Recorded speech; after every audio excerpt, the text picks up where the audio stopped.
안녕하세요. 5살 딸아이 데리고 이혼 강행한 40대 초반의 여자입니다. 지금은 이혼한 지 5년이나 흘렀고 아이는 무럭무럭 커서 초등학교 4학년이나 되었어요. 저 역시 운이 좋게도 자리를 잘 잡아 지금은 월 500만 원 정도 벌며 잘 살고 있습니다. 어린 딸아이가 아빠 없이 자랄 환경이 걱정되지만 전 남편의 인성을 생각하면 참지 않고 새 출발한 게 차라리 다행이다 싶어요. 사건의 발단은 친정엄마 생신날이었지요. 장모님한테 생신 기념 용돈으로 10만 원 넣어드렸다고 고래고래 소리 지르며 저에게 뭐라고 했던 전 남편의 목소리가 제 가슴 속에 빗으로 꽂혀 있어요. 결국 그 10만 원 때문에 남편은 인생 전체가 꼬여버려 후회하고 있네요. 저는 2년 정도 사귄 한 남자와 결혼했습니다. 그 사람은 공무원이었고 저는 월 220만 원 정도 받는 중소기업 대리였어요. 지방인지라 월 220만 원 받으면 그래도 또래보다 잘 받는 수준이었어요. 수도권에서는 월 400, 500도 허다하겠지만 제가 살던 곳은 작은 소도시였거든요. 친구들 다 일자리 찾아 서울로 상경했을 때 저는 집 근처 중소기업에 지원했고 합격했어요.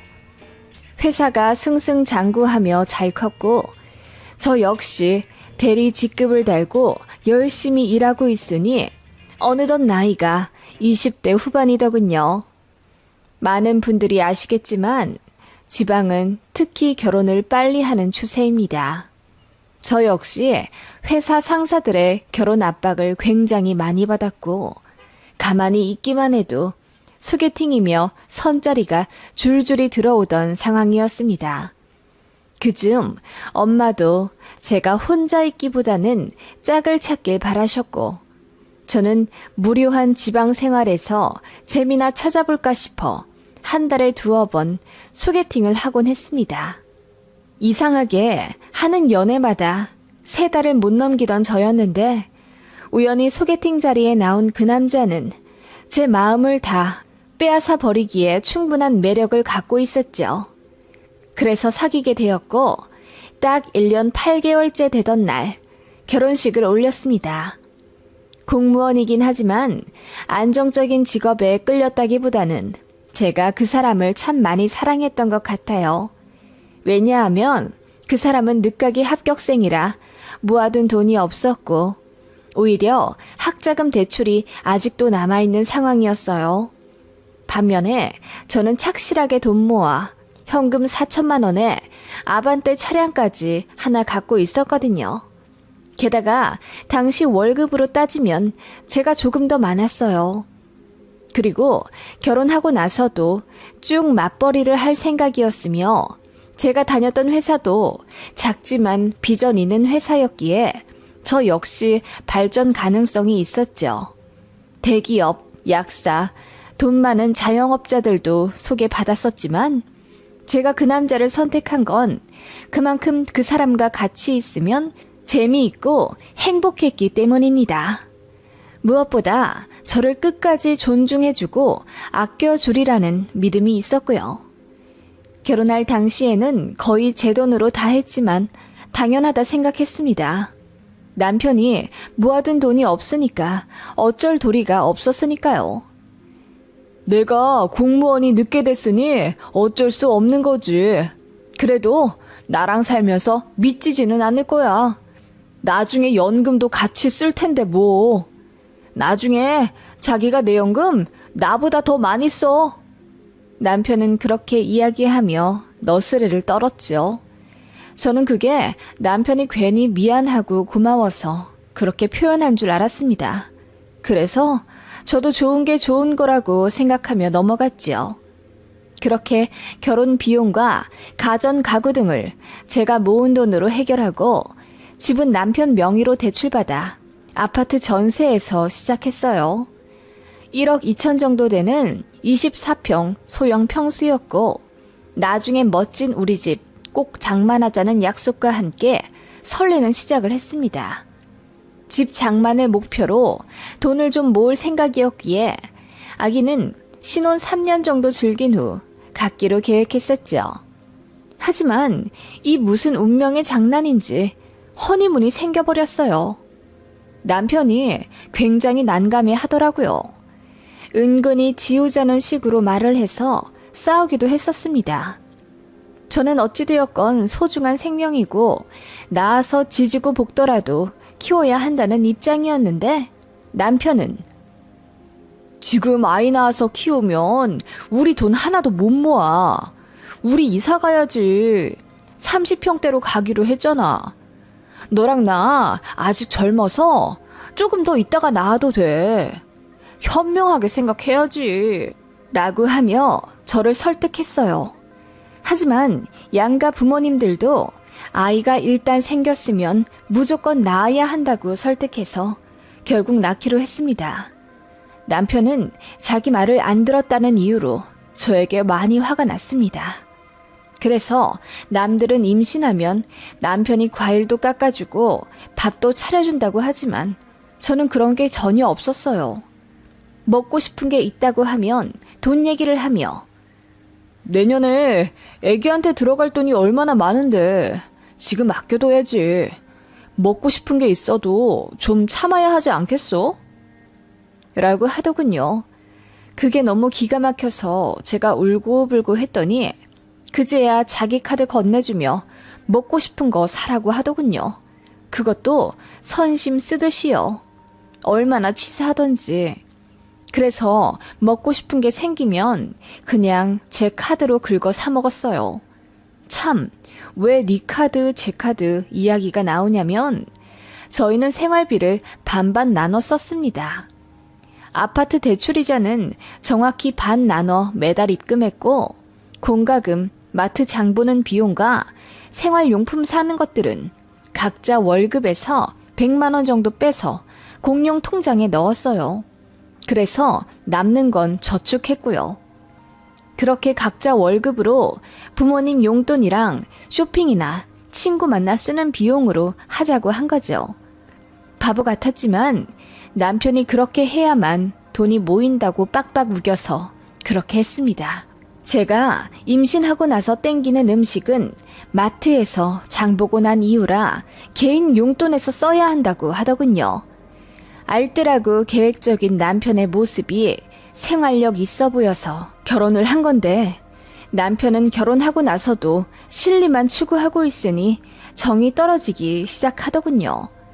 그렇게 임신 8개월쯤 되었을까? 예정일보다 빨리 배가 아파졌어요. 그래서 병원에 갔더니 벌써 자궁문이 열리기 시작하니 빨리 입원해야 한다더군요. 회사에 급하게 출산 휴가 쓰고 부랴부랴 출산 준비를 했습니다. 준비는 제대로 안 되어 막막하고 겁도 났지만 아마도 제가 스트레스도 많이 받고 임신한 이후에도 회사 일에 너무 몰두했던 탓이었는지 아이가 빨리 나왔던 것 같아요. 그렇게 아이는 인큐베이터에 2주 정도 있다가 나왔습니다. 그것 가지고도 남편이 투덜대더군요. 돈 몇 푼 벌자고 회사 일 열심히 하다가 월급 그대로 다 인큐베이터에 쓴다고요. 그거 듣자마자 제가 병원에서 사람들이 있건 없건 소리치며 따지니 사람들도 제 남편을 경멸스럽게 보더라고요.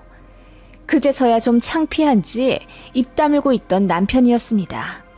그 정도의 짠돌이인데 조리원은 어떻게 했냐고요? 네, 바보 같지만 제가 모아둔 돈으로 들어갔습니다.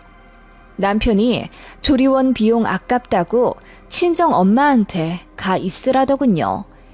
저는 신생아 케어는 간호사들한테 맡기고 싶으며 엄마도 손목 관절이 안 좋아 부담드리고 싶지 않다고 했어요. 그래도 남편은 원래 친정엄마가 딸 조리해주고 그러는 거 아니야? 내 주변 보니까 다 그런 것 같던데? 라고 하더군요. 그래서 제가 그래, 그런 케이스도 있긴 한데 우리 엄마는 상황이 어렵다고. 그리고 그렇게 친정 들어가 조리하면 몇백씩 드리고 나오던데 우리는 엄마한테 얼마 드릴 수 있어? 라고 묻자 남편이 돈 얘기는 생각 못했던 건지 당황하며 무슨 딸이랑 엄마 사이에 돈을 주고받냐고 하더군요. 친정 엄마의 노고는 생각도 않고 그저 쓰는 돈이 아까웠던 남편이었던 겁니다. 그래서 조리원 2주에 220만 원 제 돈으로 결제했더니 그건 아무 말 안 하더군요. 지금 생각해도 머리에 스팀이 오르네요. 너무 실망스러운 남편이었지만 그래도 자식이 태어난 기쁨은 그 어디에도 비할 바가 안 되더군요.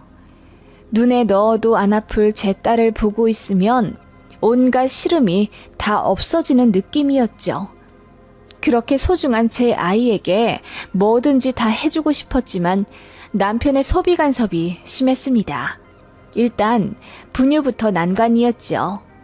마음 같아서는 수입산, 최고로 비싼 영양가 많은 분유를 먹이고 싶었지만 남들처럼 적당한 가격대로 골라 마트에서 사다 먹이고 있었는데 그것도 비싸다고 툴툴대더군요. 알고 보니 완전히 모유수유하지 않는다는 게 불만이었던 거죠.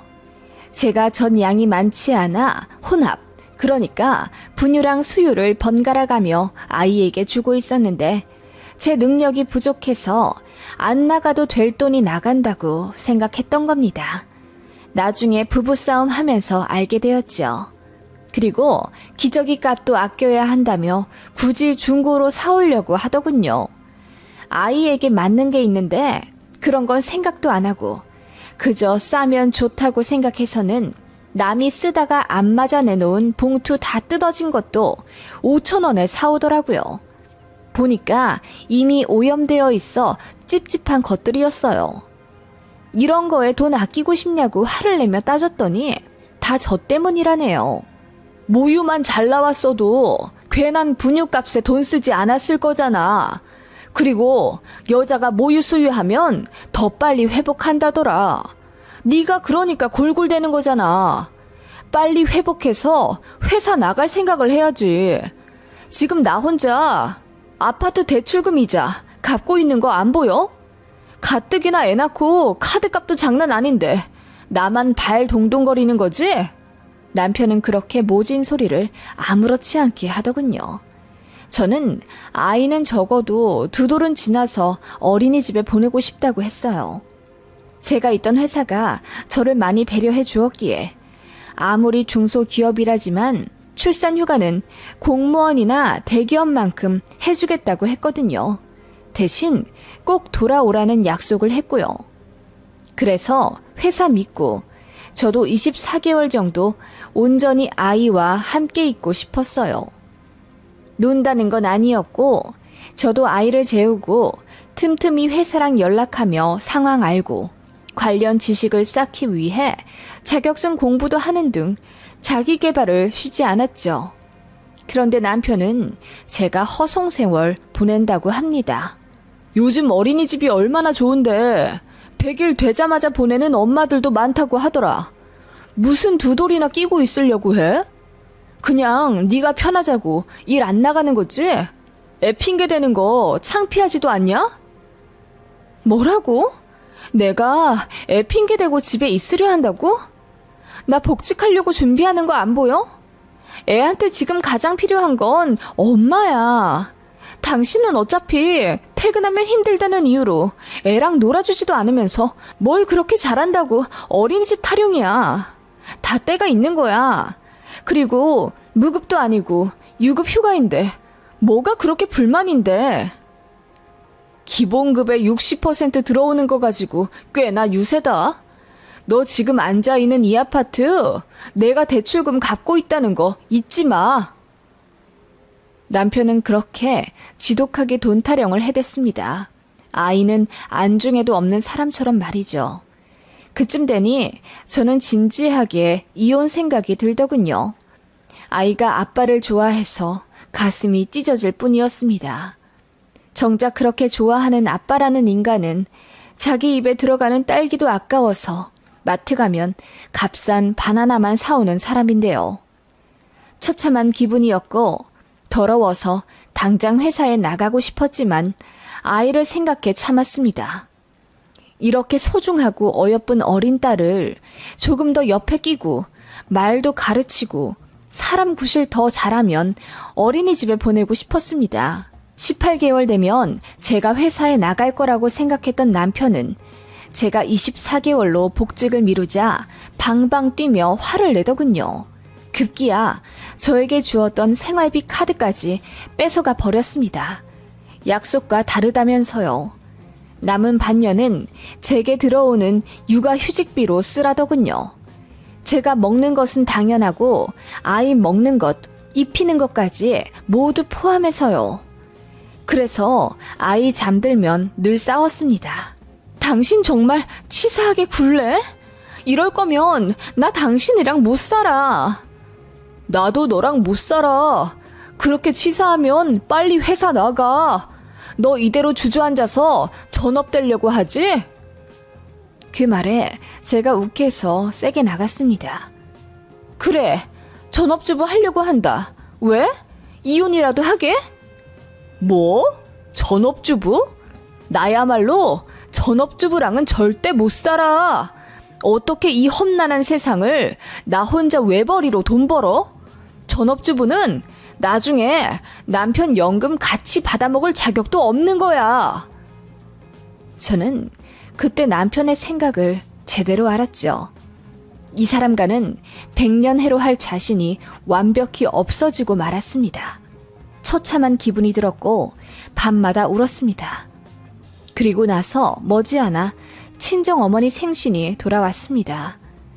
그 몇 주 전에 있던 시아버지 생신날은 남편이 현금 20만 원에 소고기 사다 드렸더라고요. 그리고 저도 시댁 가서 시어머니를 도와 미역국 끓이고 이것저것 요리해 생신상 차려드렸고요. 저희 친정엄마 생신에는 생신상까진 못하더라도 그 정도는 남편이 준비해 줄 줄 알았습니다. 그런데 못 가니까 저더러 알아서 챙겨드리라고 하더군요. 아마도 저랑 싸워서 기분이 안 좋아 그랬던 것 같습니다. 그래서 저도 똑같이 소고기 해드리겠다고 하니 남편이 선심 쓰듯 오케이 하더군요. 그리고 생신에 드리게 현금 용돈 좀 뽑아달라고 했더니 왜 제 돈 안 쓰냐 묻더군요. 용돈은 각자 돈에서 각출해서 쓰기로 했잖아. 작년에도 그리 했으면서 올해는 왜 나한테 달라고 그래? 정말 이럴래? 작년이랑 올해는 상황이 다르잖아. 내 육아휴직 급여로 아이 간식도 겨우 사는 거 몰라? 나 돈 하나도 없다고. 그거야 네가 판 무덤이지. 그러니까 누가 전업주부 하래? 장모님한테 드릴 돈 없어. 뭐라고? 당신 정말... 저는 너무 어이가 없어서 눈물이 주르륵 흐른 채로 남편에게 화를 냈습니다. 일단 친정에 가긴 가야 했기에 그럼 10만 원이라도 달라고 했어요. 그랬더니 피식 웃으며 제가 돈을 빼돌릴지도 모르니 장모님 계좌에 직접 넣는다고 하더군요. 그렇게 10만 원 계좌이체한 남편이 저에게 정색하며 말하기를 앞으로 장모님한테 1원 한 푼 없어. 아쉬우면 나가서 일해. 알겠어? 라고 하더군요. 저는 더는 이 인간과 같이 살아야 할 이유를 찾지 못하겠더라고요. 제가 육아휴직 내고 집에서 논 것도 아니고 내내 아이 보며 집안일하고 퇴근한 남편 위에 저녁까지 차려주는데 어떻게 이런 취급을 할 수가 있나요? 심지어 전업주부 한다는 제 거짓말에 대놓고 식충이에 남 취급까지 한다니 참을 이유가 없었죠. 네가 그러고도 인간이냐? 내가 남이 애 낳았어? 네 애야, 네 애. 그리고 내가 해주는 밥 처먹으면서 전업주부는 친정에 용돈 드릴 자격도 없다고? 네가 이 정도로 또라이인 줄은 절대 몰랐다. 이혼하자. 제가 그렇게 이야기하자 남편은 제가 자존심 상해 홧김에 이혼 얘기한 줄 알고 피식 웃더군요. 하지만 저는 그날 바로 친정 가서 엄마께 울며 모든 것을 이야기했습니다. 죄송하지만 이혼해야 할 것 같다고 당분간 친정집에 들어와 살아도 되겠냐 물으니 엄마도 펑펑 울며 참지 말라고 하셨어요. 이럴 때 쓰라고 아빠가 유산을 남겨준 거라며 이혼해도 아이랑 같이 살 집 하나 해줄 순 있으니 걱정 말라 하시더군요. 그렇게 저는 집으로 돌아가지 않았습니다. 대신 협의 이혼 서류를 그 인간 사무실로 등기부냈죠. 남편은 제 서류를 받자마자 전화를 걸어 이게 무슨 경우냐, 당장 돌아오라 노발대발 하더군요. 저는 시부모님께도 모든 사실을 알렸습니다. 남편이 절약하고 꼼꼼한 줄은 알았는데 지 새끼 낳은 부인한테도 일이 짜게 굴 줄은 몰랐다고 구구절절 이야기했더니 시어머니가 창피하다며 우시더군요. 아버님은 얼굴 시뻘개지며 뒤로 넘어가려 하시고요. 그리고 제 앞에서 남편 불러서 마구 두들겨 패시더군요. 저는 그런 거 보려고 시댁 온 게 아니라고 했습니다. 어차피 제 마음은 정해졌고 이제 양육권과 양육비 협의만 하려고 온 거라 시부모님 도움이 필요하다고 했죠. 양육비 얘기가 나오자 남편 눈빛이 돌변하면서 저한테 돈 한 푼 주기 싫으니 양육권을 가지겠다 하더군요. 전업주부가 무슨 돈으로 애를 키울 거냐 하길래 제가 푸하하 웃으며 내가 왜 전업주부를 해? 이혼하려면 당연히 일해야지. 나 복귀하기로 했어. 라고 했더니 남편 얼굴이 불그락 푸르락 하더군요. 그 인간은 끝내 이혼에 협조 안 해주더군요. 그래서 소송 걸었습니다. 양육비를 한 푼도 안 주겠다고 난리치길래 골치가 아팠는데 그간 제가 열심히 아이 키우고 가사일하며 성실히 가정 꾸린 증거, 남편이 돈으로 스트레스 주며 양육에 비협조적이었던 점들을 모두 내세워 당연하지만 양육권 가져왔고 양육비는 월에 50만 원으로 산정받았습니다. 위자료는 1,600만 원 남짓 받았고요. 이혼 소송 중간에 집 계약도 끝나서 제가 살던 집주인에게 연락해 그 집을 아예 매매했어요. 어차피 복귀했으니 제 이름으로 대출도 잘 나왔고 위자료와 또 엄마가 얼마 도와주신 돈이 있어 가능했습니다. 이혼하면 아빠도 없어질 텐데 환경까지 바꾸고 싶지 않아서 살던 집을 그대로 매매했습니다. 제가 이 집을 샀다고 하며 남편 얼굴에 매매 계약서를 보여주자 얼굴이 허옇게 질리더군요. 그렇게 집장만 한다고 박하게 굴더니 나 먼저 집장만 해서 배알 좀 꼴리겠네? 그리고는 전 남편에게 네 더러운 짐 가지고 당장 나가라고 소리쳤죠. 그러자 전 남편이 그제야 후회하는 듯 가짜는 눈물을 흘리며 저를 설득하려고 하더군요. 우리 꼭 이래야 했니? 서로 감정 싸움이 길어져 이혼하게 된 것 같아. 지금이라도 늦지 않았으니 다시 시작해보자. 아이도 어리잖아. 이제 5살인데 너무하다고 생각하지 않아? 너무해? 육아휴직 내서 돈 없는 나더러 애 먹을 것까지 사라고 하질 않나. 남의 집에 똥 묻은 기저귀 가지고 와서 우리 애 주질 않나. 장모님 드릴 10만 원 생신 용돈도 아까워하던 파렴치한 인간은 그럼 너무하다는 말로 부족하지 않니? 제가 부들부들 떨며 따지자 전 남편은 아무 말 못하더군요. 그렇게 전부 끝났습니다. 전 남편이 짐을 안 빼고 버텨서 경찰 소동 한 번 일어난 이후로는 트러블이 없네요. 시어머니는 저에게 미안하다며 아이 생일이나 어린이날 핑계로 아이 통장에 100만 원씩 넣어주시고요.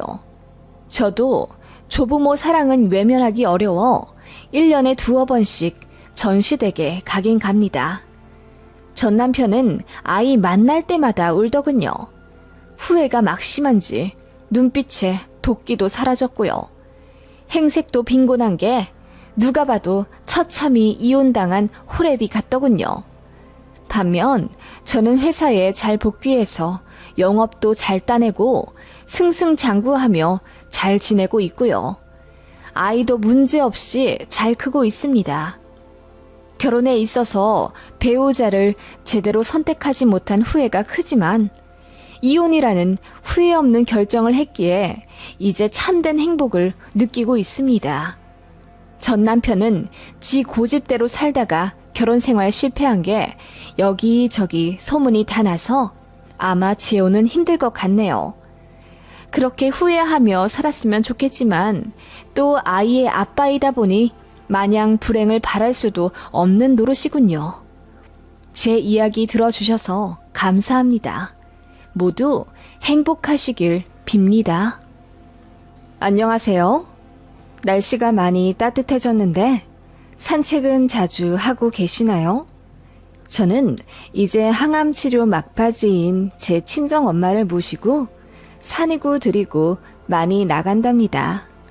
아이들도 중고등학생이 되어 제 손이 별로 필요 없고 각자 자기 공부할 것 한다고 알아서 잘 지내니 40대 후반이 된 지금에야 부쩍 저희 엄마와 더 많은 시간을 보낼 수 있게 되었네요. 사실 이혼을 했기 때문에 더 가능한 일 같습니다. 이제 저를 귀찮게 하고 힘들게 하는 남의 편과 시댁이 없어졌기 때문입니다.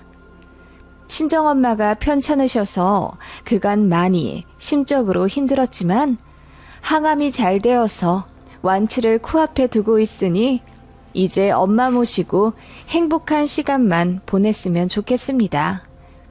암 환자 친정엄마와 제 남편과의 이혼이라 많은 사연이 있을 거라고 추측하실 겁니다. 저는 참 기막힌 결혼 생활을 했습니다. 3대째 유명한 식당을 운영하는 어느 집안의 외동아들과 선을 보았는데 그게 제 불행의 씨앗이 될 거라고 상상도 못했네요. 저희 집은 많이 가난했어요. 친정아빠가 돈 사고만 내내 치다 저 20살 되던 해 돌아가시고 빚만 남기셨습니다. 그런데 그게 다 친척들한테 빌리신 돈이라 어떻게 모르는 척 하기도 어려웠어요.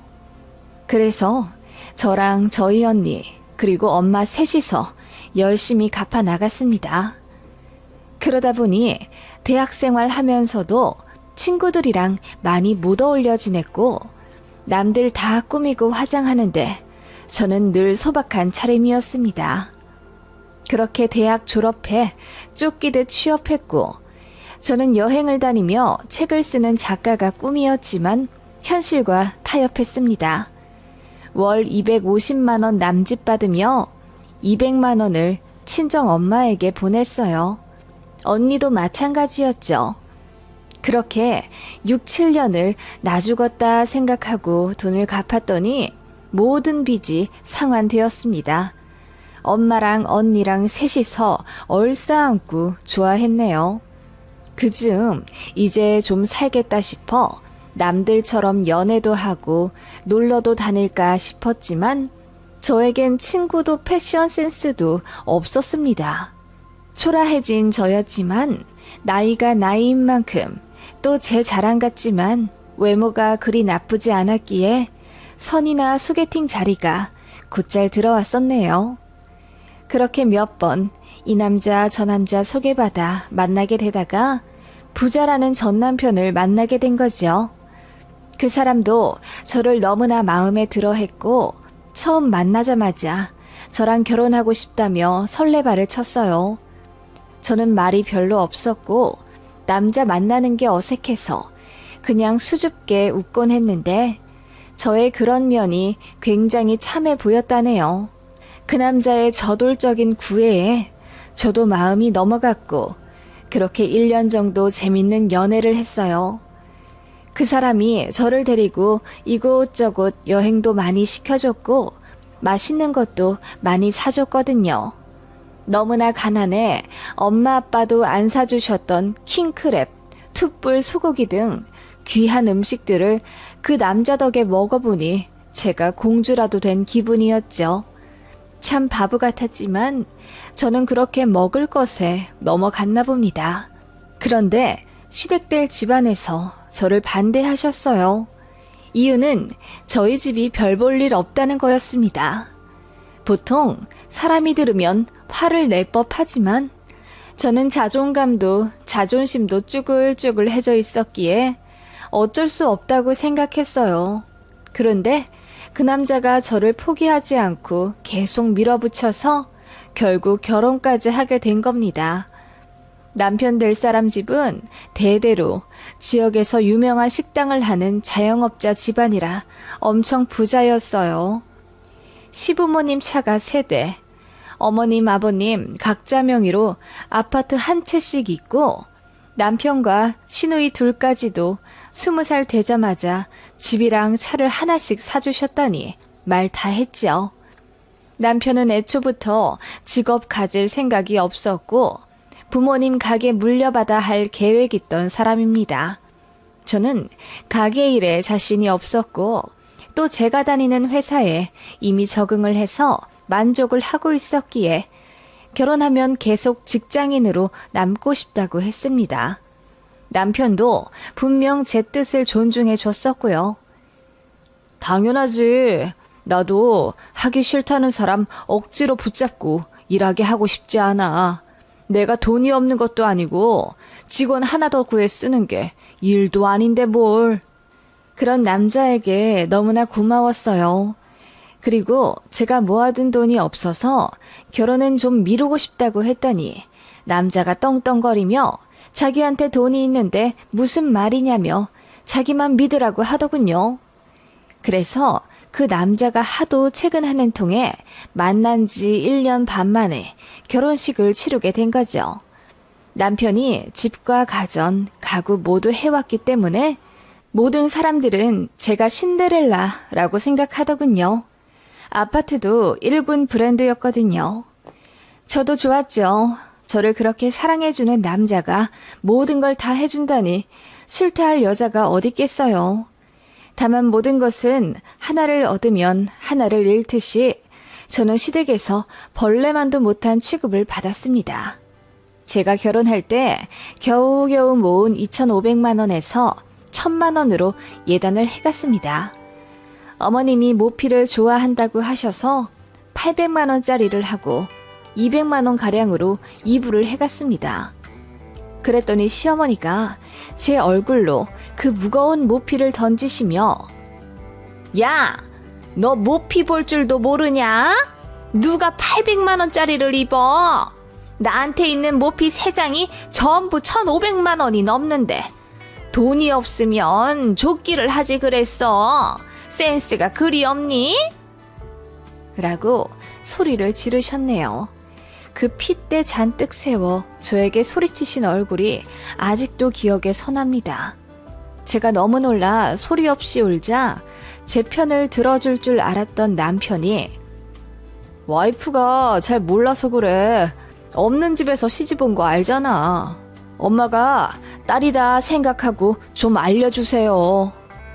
라고 하더군요. 그 말에 저는 남편에게 굉장한 배신감을 느꼈죠. 그날 집에 와서 서운하다 펑펑 우는데 남편이 저더러 현명하게 생각하라고 하더군요. 돈줄은 어머님이 갖고 있는데 밉보여서 좋을 게 뭐냐면서요. 아까 제 편 들어주지 않은 건 다 저를 생각해서 한 행동이었다며 그 자리에서 제 손잡고 뛰쳐나갔다면 우리는 집도 차도 없이 그지로 살아야 됐을 거라더군요. 그때는 왜 그렇게 순진했는지 많은 것을 누리고 살려면 어쩔 수 없는 것도 있구나 라고 생각했습니다. 그 이후로도 어머님은 툭하면 저를 가게로 불러내어 일을 시키셨고 저에게 멍청이, 모질이 등의 비하 발언을 하며 무시하셨습니다. 어머님은 그렇게 저에게 그날 받은 스트레스를 화풀이 상대로 쏟아 부으시고는 며느리가 편해져서 그래. 나는 내 딸들한테도 그런다. 이런 거 다 담아두면 우리 절대로 가족 못 된다. 알지? 그리고 난 뒤끝이 없어. 너도 다 있거라. 라며 혼자 앙금을 풀어내셨죠. 제 마음은 산산조각이 나 버렸는데 말이죠. 그리고 제가 회사 일하고 있는 거 알면서 평일 낮이고 밤이고 상관없이 가게 일 도우러 오라고 호통치셨습니다. 저는 분명히 결혼 전에 남편에게 직장인으로 살고 싶다고 이야기가 됐었는데 남편은 이에 대해 모르쇠 하더군요. 급기야 어머님은 저에게 회사를 관두라고 하셨습니다. 저는 그쯤 아이 낳고 복귀해 팀장을 달고 본격적으로 회사에서 인정받으며 열심히 일하고 있을 때였거든요. 제가 그건 어렵겠다고 하니 어머님이 저희 집에 찾아와 당장 이 집에서 나가라고 하셨습니다. 내가 해준 집인데 내가 하라는 대로 안 하면 나가야지 뭐 별 수 있니? 네 자식 두고 나가라! 라며 막무가내 집을 거의 반 부셔 놓으시더군요. 그때 아이가 너무 놀라 울면서 경기를 했고 제가 남편에게 제발 좀 말려달라고 했지만 남편은 우리가 시댁에 얹혀 사는 입장이기 때문에 어머님 말을 들어야 한다고 했습니다. 그리고 저에게 무릎 꿇고 빌며 제발 회사 관두어주면 안 되겠냐고 하더군요. 월급보다 돈을 더 받을 수 있는데 왜 멍청한 짓을 하냐며 아이도 있는데 저더러 이기적으로 굴지 말라더군요. 결국 회사 관뒀습니다. 관두고 시댁 가게도 오며 몇 년 지내고 있었는데 남편이 슬금슬금 저에게 가게를 맡기고 본인은 빠지더군요. 저는 남편만 믿고 회사를 관뒀는데 이제와 본인은 제가 있으니 다행이라며 골프 치러 다니고 친구 만나고 반백수로 살더군요. 저는 시부모님이랑 같이 가게 하면서 시집살이 엄청 당하며 고생하고 있는데 말이죠. 그래서 근 10년간은 남편이랑 사이가 굉장히 안 좋았습니다. 결혼 전 다정하고 온전한 제 편이었던 모습은 이미 사라진 지 오래였고 어쩔 땐 시어머니보다 저에게 더 폭언을 하더군요. 제가 시어머니 마음에 안 들게 행동하면 어김없이 어머님이 카드를 가지고 협박하셨기 때문에 아이 학원이라도 안정적으로 보내려면 저는 시댁에서 죽어 살 수밖에 없었죠. 남편은 어느 순간부터 거의 바깥돌이가 되었어요. 어머님한테 하소연하니 어차피 나중에 가게를 맡으면 시아버지처럼 가게 지방령이 될 거다. 지금 많이 놀아두라 그래라 라며 아들 편을 들더군요. 남편이 뭐하고 다니는지 잘 알 순 없었지만 굳이 캐내고 싶지도 않았습니다. 저도 이미 남편에게 정이 떨어졌고 시댁 가게에 지쳐 에너지도 없었거든요. 제 희망은 아이들 뿐이었고 제 아들들이 공부를 잘해 학원 선생님으로부터 상급반에 들어가야 한다. 상위시험 응시를 한다 등의 전화를 받으면 그렇게 기분이 좋을 수 없었네요. 그렇게 시댁 무소리로 산 지 15년이 넘었습니다. 친정 엄마로부터 청천벽력 같은 연락이 왔어요. 엄마가 위암이시라더군요.